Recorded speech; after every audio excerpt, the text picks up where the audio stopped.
Olá pessoal, bem-vindos ao nosso giro semanal sobre o mercado financeiro. E a semana foi marcada pelo início das negociações entre o Irã e os Estados Unidos, que anunciaram aí um cessar-fogo parcial por 2 semanas.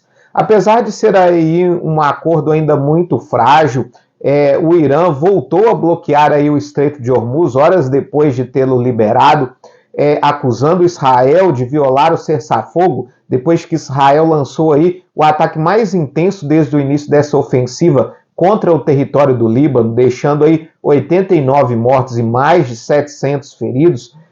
Esse acordo trouxe aí ânimo para o mercado, fez com que o preço do barril de petróleo despencasse essa semana e voltasse a ser cotado abaixo dos $100. Só essa semana, o preço do barril Brent de petróleo encerra com 13,27% de queda, com barril cotado a $95,20. E isso aí acabou animando os mercados. Esse cessar-fogo ele foi costurado pelo Paquistão, depois que Trump tinha dado aí um novo ultimato para o Irã e tinha ameaçado aí destruir toda a infraestrutura de energia do país do Oriente Médio. Trump acabou recuando, aceitou esta proposta do Paquistão. O Irã também confirmou.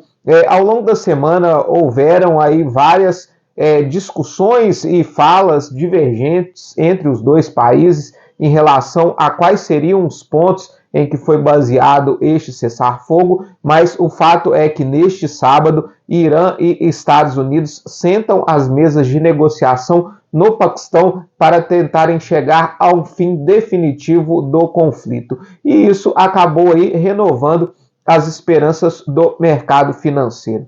Aqui no Brasil, isso refletiu também na nossa Bolsa de Valores, que encerra a semana com alta de 4,93%, renovando aí a sua nova máxima histórica e fechando na casa dos 197 mil pontos. O dólar também caiu aí bastante, 2,92%, e fechou na mínima dos últimos 2 anos, aos R$ 5,01. Esse bom humor refletiu também nas bolsas internacionais, que fecharam em forte alta essa semana. O S&P 500 subiu 3,48%, a Nasdaq subiu 4,39%, o Dow Jones subiu 3,11% e na Europa o Stoxx 600 subiu 3,56%.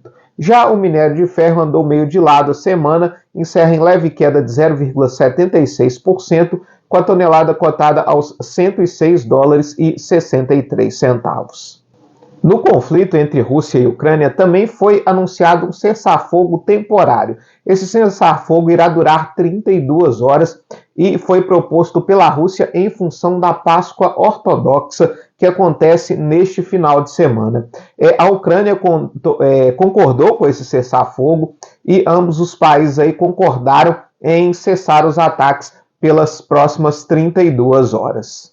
Aqui no Brasil, para tentar aí conter os impactos da guerra, principalmente no preço dos combustíveis, o governo federal anunciou uma série de medidas que inclui aí novos subsídios ao diesel, isenção de impostos para o biodiesel e também subsídio para o gás de cozinha. Também foi anunciada aí a isenção dos impostos federais para o querosene de aviação. Como forma de compensar aí essas isenções e esses novos subsídios, o governo aumentou o IPI sobre o cigarro para tentar aí compensar a arrecadação por causa dessas novas medidas, que buscam aí tentar conter a inflação. Aliás, a nossa inflação já refletiu a alta dos combustíveis causados aí em função da guerra. O nosso IPCA de março registrou alta de 0,88%, acima do 0,70% esperado pelo mercado. Nos últimos 12 meses, o nosso IPCA acumula uma alta aí de 4,14%. As maiores altas vieram do grupo de transportes, que subiu 1,64%, impulsionada pelo preço dos combustíveis, e alimentos e bebidas, que subiu aí 1,56% no mês de março. A inflação dos Estados Unidos também refletiu o problema em função da guerra. A inflação ao consumidor, medida pelo CPI, registrou alta de 0,9%. Nos últimos 12 meses, a inflação por lá acumula alta de 3,3%, que representou uma aceleração em relação ao mês passado, quando a inflação ao consumidor tinha subido apenas 0,3%. Mas mesmo assim, a inflação por lá veio em linha com o esperado pelo mercado. O que decepcionou nos Estados Unidos foi o PIB do quarto trimestre, que registrou alta de 0,5%, enquanto o mercado esperava uma alta de 0,7%, mostrando uma economia norte-americana menos aquecida do que era esperado. A nossa renda fixa também refletiu aí esse bom humor do mercado financeiro. O IMA geral registrou alta de 0,60% ao longo dessa semana, enquanto os pré-fixados registraram alta de 0,91%.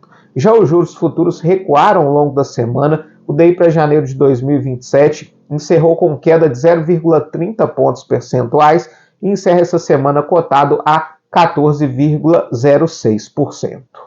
Na semana em que a CNC, que é a Confederação Nacional do Consumo de Bens, Serviços e Turismo, divulgou aí que 80,4% das famílias brasileiras estão endividadas, o Ministério da Fazenda divulgou a informação de que o governo federal trabalha em uma nova edição do programa Desenrola Brasil, que é quando o governo federal aí propõe subsídios para tentar promover a renegociação de dívidas dos consumidores brasileiros. Segundo o Ministério da Fazenda, a ideia é utilizar os recursos do FGTS para a quitação de dívidas. Ainda não se tem mais detalhes de como vai ser desenvolvido este programa, mas deve ser divulgado aí nos próximos dias para tentar conter aí essa alta no endividamento das famílias brasileiras.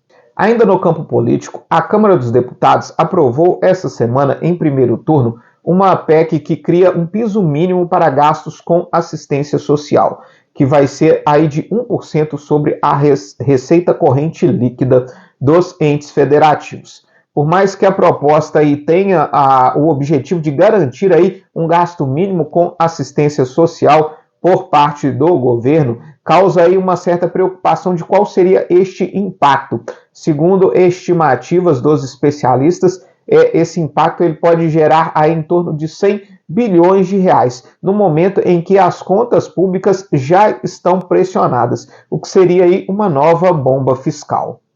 Para a semana que vem, nós vamos ter a divulgação aqui no Brasil de dados das vendas do varejo e do volume de serviços. Mas o mercado financeiro vai estar atento às negociações que acontecem entre o Irã e os Estados Unidos no Paquistão, que se iniciam neste sábado, e principalmente qual vai ser o rumo que vai ser tomado aí em relação ao conflito e principalmente em relação à liberação do Estreito de Hormuz e à normalização do fornecimento de petróleo global.